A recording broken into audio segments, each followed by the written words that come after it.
જય શ્રી કૃષ્ણ, જય ચિહરમાં. હું છું ગીતાબેન એચ દેસાઈ. ચેહર કિચનમાં આપનું સ્વાગત કરું છું. આજે આપણે બનાવીશું લીલી મેથીની ભાજી. જો તમે જોઈ શકો છો, આપણે લીલી મેથીની ભાજી બનાવવા માટે એક મોટી વાડકી ભરીને આપણે લીલી મેથી લીધી છે, ઝીણી સમારીને. 2 મોટા ટામેટાં લીધા છે, 2 ડુંગળી ઝીણી કાપીને લીધી છે, 10 થી 15 જેટલી કરી આપણે લસણ લીધું છે. આમાં લસણ વધારે હોય તો સારું લાગે છે.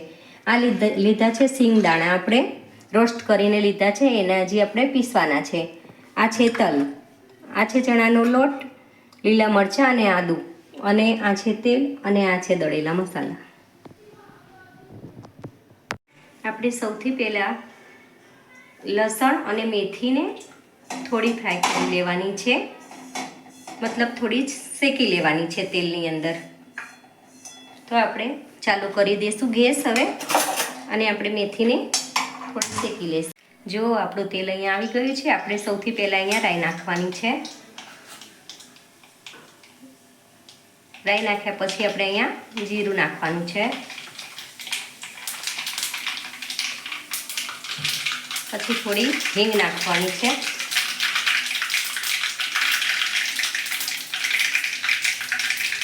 રાઈ ફૂટી જાય એટલે આપણે હવે અહીંયા લસણ નાખવાનું છે. લસણ અહીંયા બધું ઉપયોગમાં લઈ લેવાનું છે. આપણે લસણ થોડું બ્રાઉન કલરનું થાય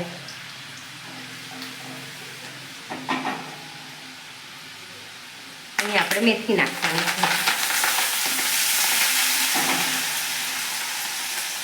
મેથી પણ આપણે અહીંયા બધી જ લઈ લેવાની છે.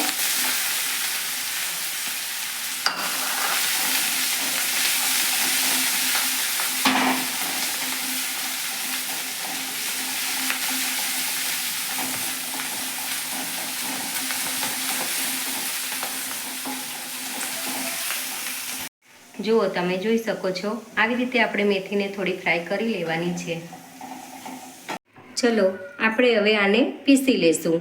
સિંગદાણા રોસ્ટ કરેલા છે એ, પછી આપણે અહીંયા કાજુ લીધા છે. કાજુ ના હોય તો આપણે મગજતરીના બી પણ નાખી શકીએ છીએ. બેમાંથી એક વસ્તુ આપણે નાખી શકીએ છીએ.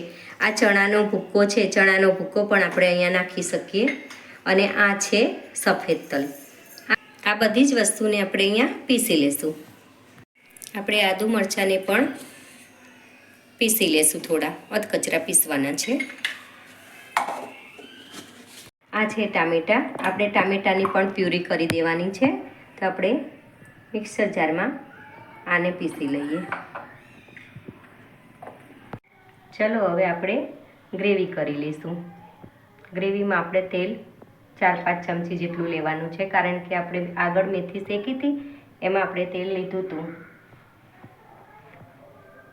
થોડું તેલ ગરમ થઈ જાય એટલે આપણે એની અંદર ડુંગળી નાખીશું. જો આપણું તેલ અહીંયા ગરમ થઈ ગયું છે. હવે આપણે સૌથી પહેલાં ડુંગળી નાખવાની છે.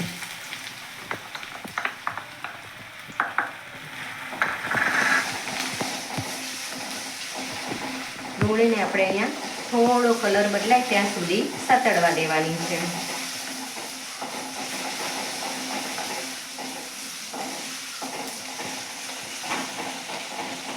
હવે તમે જોઈ શકો છો, આપણી ડુંગળી અહીંયા કલર બદલાઈ ગયો છે અને સરસ રીતે સતળાઈ ગઈ છે. હવે નાખીશું મરચાં અને આદુની પેસ્ટ. જુઓ, તમે જોઈ શકો છો, આપણે આદુ મરચાંની પેસ્ટ નાખી હતી, એ પણ સરસ રીતે સતળાઈ ગઈ છે. હવે આપણે નાખીશું આની અંદર દળેલા મસાલા. દળેલા મસાલામાં 1 થી 1.5 ચમચી જેટલું આપણે ધાણા જીરું નાખવાનું છે. 1 ચમચી જેટલું આપણે અહીંયા હળદર નાખવાની છે. 1 ચમચી જેટલું આપણે મરચું નાખીશું, અને અહીંયા સ્વાદ પ્રમાણે મીઠું.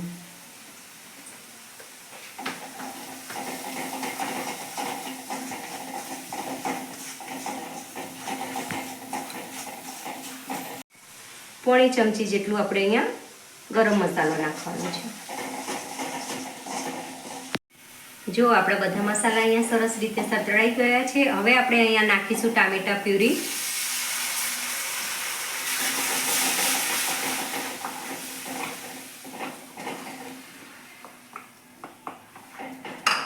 અહીંયા આપણે ટામેટા પ્યુરીને થોડી સતળાવા દેવાની છે.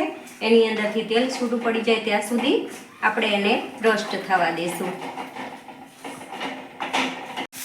જો તમે જોઈ શકો છો આપણે ટામેટાં પણ સરસ રીતે કૂક થઈ ગયા છે અને તેલ પણ છૂટું પડી ગયું છે. હવે આપણે જે ક્રશ કરેલો મસાલો તૈયાર કર્યો હતો, સિંગદાણા, કાજુ અને ચણાનો ભૂકો, એ બધું હવે આપણે આમાં એડ કરી દઈશું.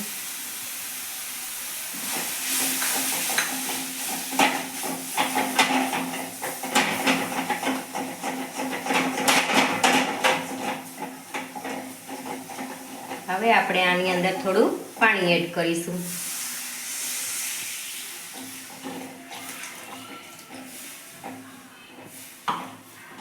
હવે આપણે આને થોડું છોડવા દઈશું.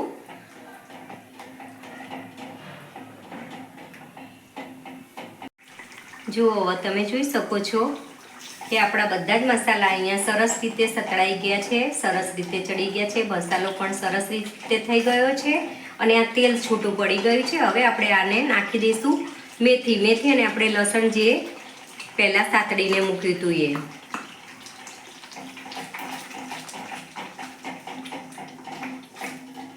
જો તમે જોઈ શકો છો આ મેથીની ભાજી તમને પંજાબીના શાકને પણ ભૂલાવી દે એવી મેથીનું શાક લાગે છે.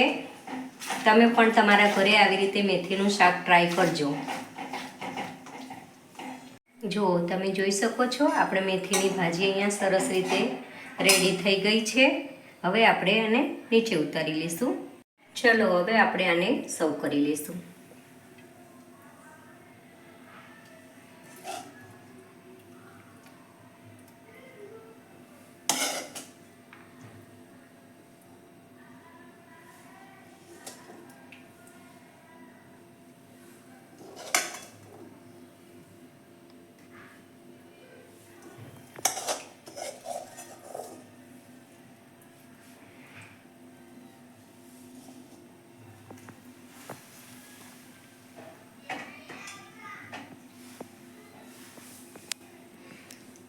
ગરમા ગરમ મેથીની ભાજી, પરોઠા, રોસ્ટેડ પાપડ અને છાશ સાથે આપણે સર્વ કર્યું છે.